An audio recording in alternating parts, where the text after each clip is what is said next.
10-year-old David has his telescope ready for the lunar eclipse. But his mother sends him to bed. When the eclipse finally happens, something mysterious goes on in the sky, making the ocean dolphins go crazy. Suddenly, a beam of light appears. The dolphins swim around in excitement. Light keeps moving as if searching for something and stops at some underwater ruins. The next morning, David's grandparents Ben and Mary are taking care of the groceries with their friends from the retirement community they live in. It's clear all these people are extremely close friends and make their days brighter by keeping each other company. Although their age also means there are often deaths in the group. Ben has a little secret that he keeps from his wife, together with Joe and Art. He's been sneaking out of the retirement home and crossing an old gate to break into an empty vacation house that has a lovely swimming pool. They spend a lot of time swimming and just enjoying some peace and quiet. Meanwhile, boat tour guide Jack gets some grumpy customers that only pay him half his fee for the trip. This isn't enough to pay for the space at the harbor, so he may lose it soon. That moment, a group of peculiar tourists shows and says they want to rent Jack's boat for a whole month. Jack immediately says yes, and the group begins inspecting the boat very closely to make sure it's what they need. They already have a map they want to follow, so they only need Jack to sail the boat and not worry about the tour. In the afternoon, David comes to visit his grandparents and Ben decides to show him the swimming pool. However, when they're about to reach the house, they notice Jack's new clients renting the vacation house for the whole month. They claim to be cousins on a family vacation. They don't care if the house is in a bad state. Their priority is a working swimming pool, although they don't want a pool man coming over. Ben's group has no choice but to go back. Later, Ben goes to renew his driving license, but he fails the eye exam. So now he can't drive anymore. While putting the car away, David admits that he likes spending time with Ben and the other elderly more than people his age. When the cousins finally get on the boat, they show Jack an underwater configuration map that is heat sensitive.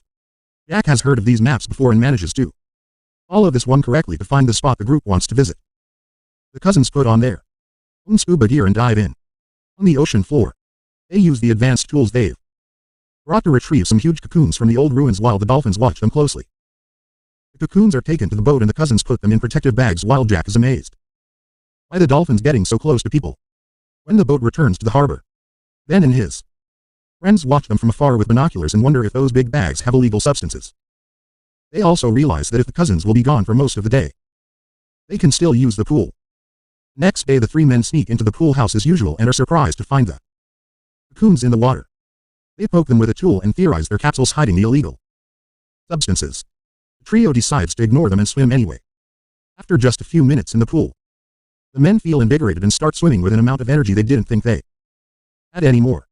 They jump around and play games, yet they never get tired. On their way back, they still feel very energetic and realize their wood is awakening. At night, Ben and Joe get dirty with their wives, and widower Art finally is brave enough to flirt with Bess. The next day, the women are in a better mood than usual and the three men are excited to return to the pool.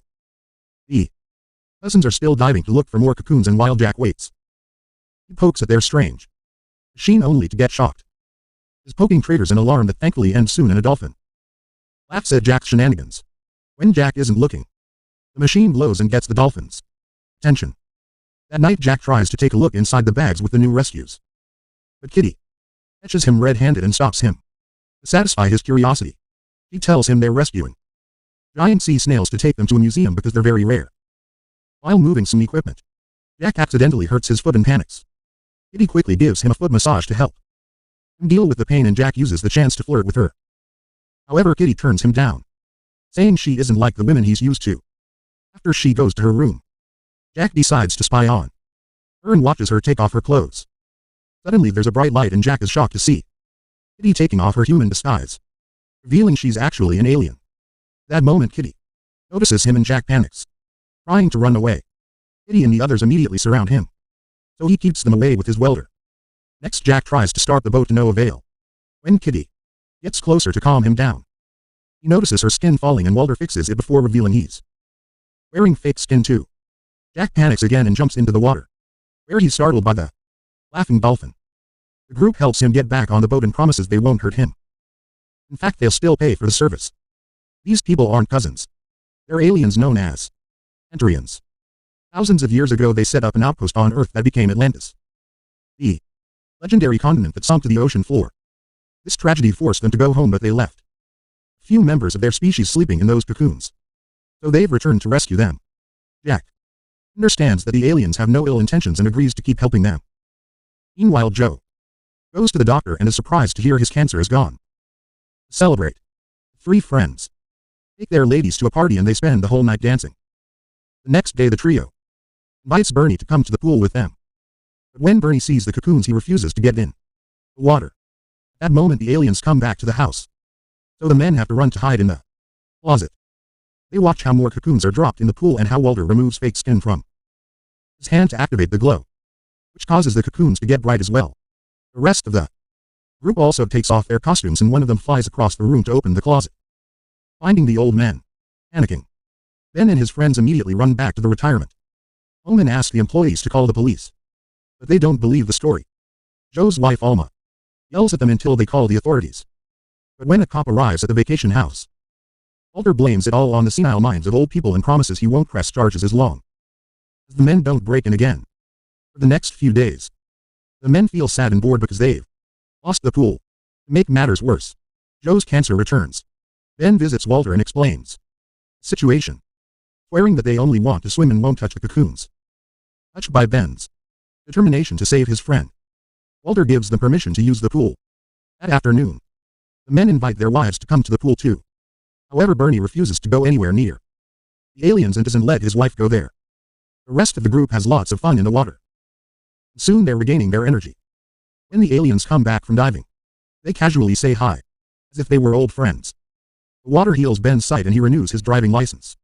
Now the group can go out at night and visit various modern bars all over town, where Joe surprises them with his dance moves. They play games on the beach, join more of the retirement home's activities, and have fun even when they're shopping. Mary can climb trees with David and the aliens even agree to play cards with them. Sometimes the other elderly residents ask them about their newfound youth, but the group always keeps the secret.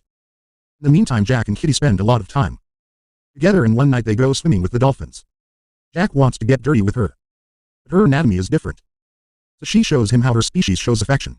Both of them get in the pool with no clothes and Kitty starts glowing. He gathers this glow outside her body, and after it bounces all over the room it enters Jack's body through his chest. This gives him a pleasant feeling similar to the climax of getting naughty. A few nights later the rejuvenated group wins a bowling tournament and Ben worries their showing off may get people's attention.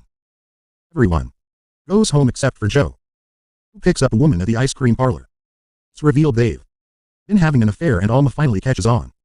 Then Joe returns to the retirement home. He sees Alma leaving and tries to convince her to stay. Alma refuses to listen to him and after a short argument, she moves to Beth's place. The next day during lunch Joe takes out his frustration on Bernie, telling him he would bring his wife to the pool if he really loved her. An argument ensues and everyone in the room hears Bernie mention a mountain of youth. Bernie tells Joe this attitude is why Alma left him and Joe gets so angry he tries to punch him. But a security guard cuts in and gets punched instead. When a second guard comes to help, Joe begins to beat him up too. It doesn't stop until Art pulls him away. After hearing the argument, the other seniors realize the secret is in the pool in the vacation house. A large group of old people leave the retirement home and bring down the old fence to rush into the pool, where they start swimming and splashing, without being careful around the cocoons. They even use one as a toy. At that moment, Walter comes in and yells to kick them out. When nobody reacts, he threatens to call the police, which finally makes them all leave. Afterward the aliens open the cocoons and discover that the old people used all of the pool's healing energy. So the aliens in the cocoons are now all shriveled and almost dead. Walter announces they won't be able to help them and is surprised to notice his human disguise cry. Meanwhile Bernie brings some medicine for his wife only to discover she's died. The grief hits him so hard that he picks up the body and takes her to the pool to try to revive her. But since the water lost its power it doesn't work. Walter finds him and apologizes for being unable to help. Minutes later an ambulance arrives to take the body and Ben decides to visit Walter to apologize in the name of his community. Walter explains he never felt grief before because his species is immortal. Yet now there are 2 dead aliens in the cocoons. He wants to put the rest of the cocoons back in the ocean so they can sleep again until he can come back with more power. But there's no time because he and his crew must fly home the next day. Determined to make up for his mistake, Ben gathers a bunch of his friends and together they put the cocoons in the boat. Jack takes them to the right spot and the seniors are given diving equipment so they can help take The Cocoon's back to the Atlantis ruins too. The Cocoons are well hidden while the dolphins swim around them. Once the whole process is done, Walter points out that since he couldn't rescue his friends, there's extra room in the spaceship. The old humans want, they can leave Earth and start a new eternal life on the alien planet. The seniors agree, but first they have to prepare a few things. Ben tells David he and Mary are leaving and David won't be able to visit them ever again.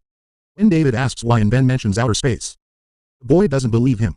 Mary hugs her daughter Susan and David one last time as a final goodbye.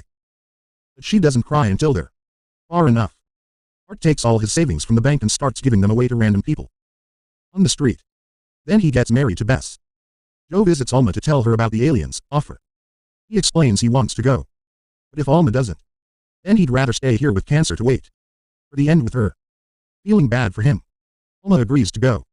The rest of the residents are also told about the offer and most of them agree to go. They wait for the employees to fall asleep and sneak out of the building without making any noise. While they board the boat, Bernie shows up to say goodbye because he's chosen to stay. Unfortunately, Jack can't start the boat, so they'll have to wait for him to do some repairs. At the same time, Susan notices David is crying while waiting for another eclipse and wonders if he knows why her parents were behaving weirdly. But he refuses to tell. Worried, Susan decides to visit the retirement home, and when the security guard goes looking for Ben and Mary, he discovers all the beds are empty. He immediately calls the police, who start searching the area with Susan's help. However, David sees the boat finally taking off and runs down the harbor, jumping at the last second to join his grandparents. The cops think it's a kidnapping and alert the Coast Guard. Soon choppers and more boats are going after the group. Jack pushes his boat to go faster and a chase begins as the cops threaten to come aboard. Realizing he's putting his grandparents in danger, David gives them a last hug before jumping into the water. The Coast Guard concentrates on saving the kid and Jack's boat gets to leave without issues. When the eclipse finally begins, the spaceship appears in the sky and creates a thick fog to keep the Coast Guard at bay. In the middle of this fog, the spaceship turns on a bright light to find Jack's ship. Walter pays him way more than they agreed so he can buy a new boat and thanks him for being a good friend. Jack hugs Walter and kisses Kitty, who promises to visit the next time they come to Earth. That moment, the spaceship's light beam begins lifting the boat, so Jack jumps into the water and leaves in a life raft. With the fog covering their escape, the aliens and the elderly are taken into the big spaceship, which quickly flies off into space. The next morning, a funeral is held for all the old people that supposedly were lost at sea. Susan cries for her parents, but David looks at the sky, finally believing Ben's story.